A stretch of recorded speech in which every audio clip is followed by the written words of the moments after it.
ตั้งบุญกับเขาแล้วตั้งไปน้ำตั้งตัวนี้ก็ดอกก็ได้บุญ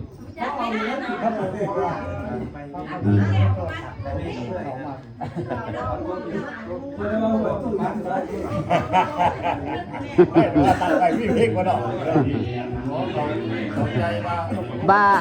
มาเป็นดังอยู่เนาะเจ็บดังอยู่นี้เนาะเมื่อหนาเขาหนักขนาดอ่านเตือนบุญขนาดอ่านเตือนบุญ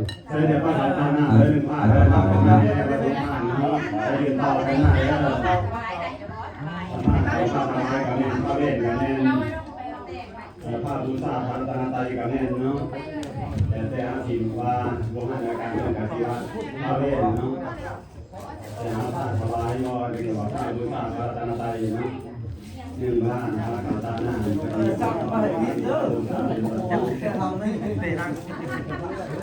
ช่างเขาหอดก็เปิดก็ติดสักหมอใจเคยดูดิบัวไอ้เลยเนี่ยนี่ปัญจนาการวันนี้เนาะเนี่ยแต่ว่าเรื่องครอบครัววันนี้ระบบเทคโนโลยีนี่ก็เกิดขึ้นเมื่อเรา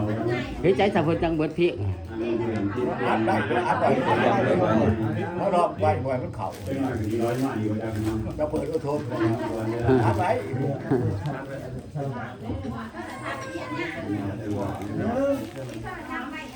อย่าไปโทรศัพท์น้ำมันนะอย่าไปเสียมต่ออย่าไปเสียมต่อ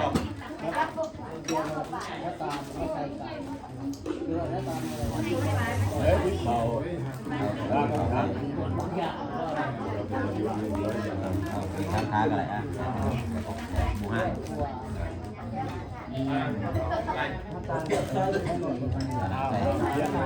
น้ำตาล8 ปี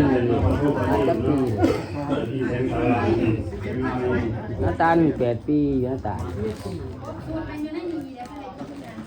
แกกลัวเนาะเด็กก็8แต่กระไผ่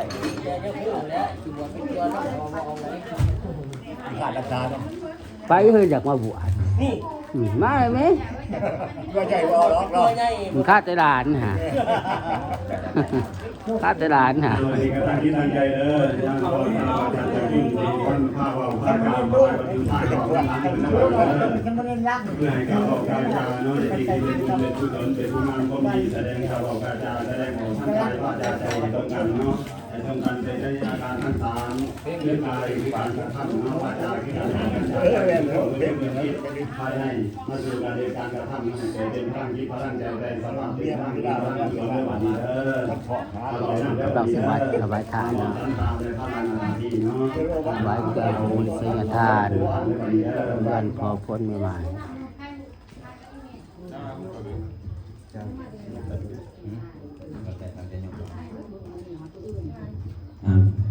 เวลาต่อไปกันขอนอบน้อมถวายเสียทานไว้วันนี้เด้อตั้งที่ตั้งใจให้บริสุทธิ์นะโมตัสสะภะคะวะโตอะระหะโตสัมมาสัมพุทธัสสะนะโมตัสสะภะคะวะโตอะระหะโตสัมมาสัมพุทธัสสะนะโมตัสสะภะคะวะโตอะระหะโตสัมมาสัมพุทธัสสะสิทินังวัฏเมธานังทานังเมบาลีสุทังอาสาวะขาญาวาหังนิพพานาสังขตังโหตุปุติยัมปีตาติยัมปีสุทินังวัฏเมธานังทานังเมบาลีสุทังอาสาวะขาญาวาหังนิพพานาสังขตังโหตุอนาคเตกาเรก็ขน้อยทั้งหลายไม่มีเจ้าบุญศรัทธา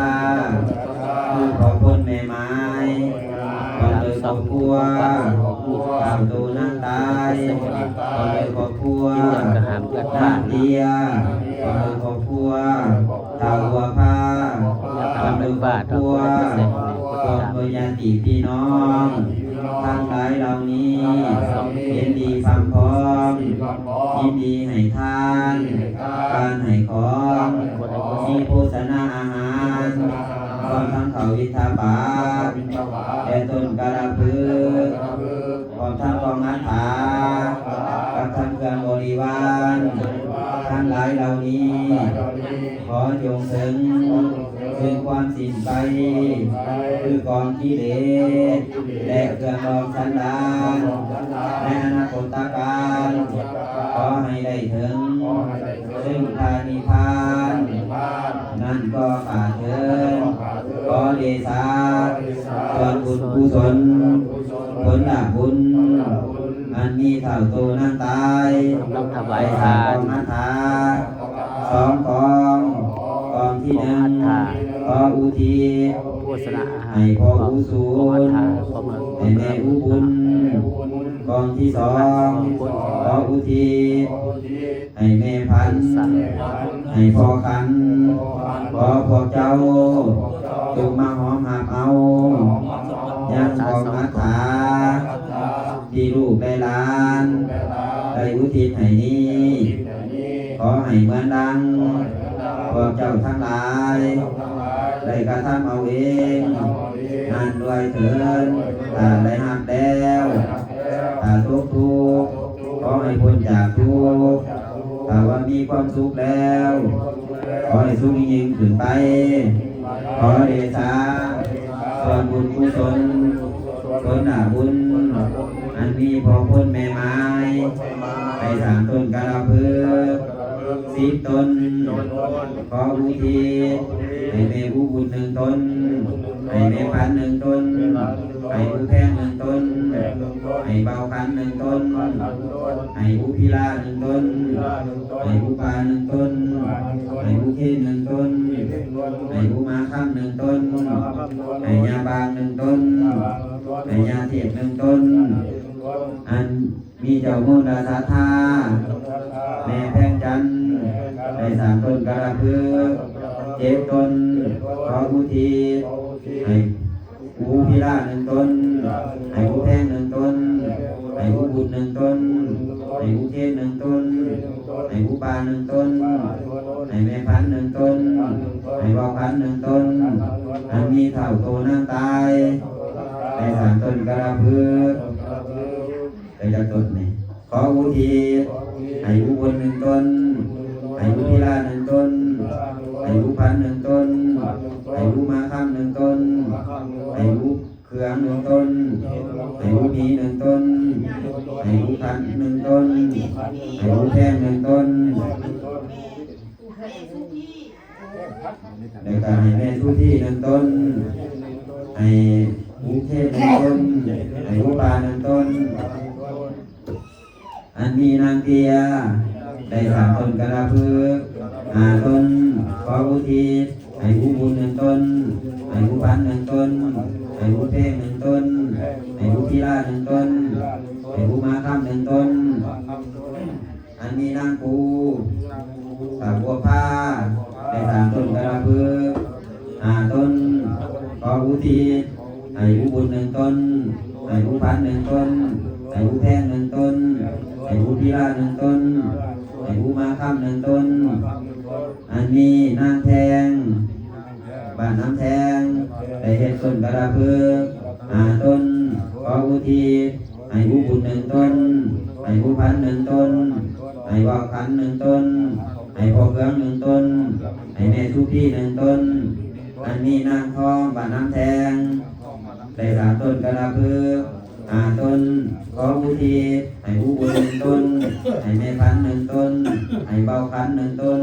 ให้พ่อเครื่อง1 ต้นให้แม่ทุพี่1 ต้นอันนี้นางผายบ้านน้ำแทงได้เฮ็ดต้นกระพือ5 ต้นขออุทิศให้อุบุญ1 ต้นให้อุพัน1 ต้น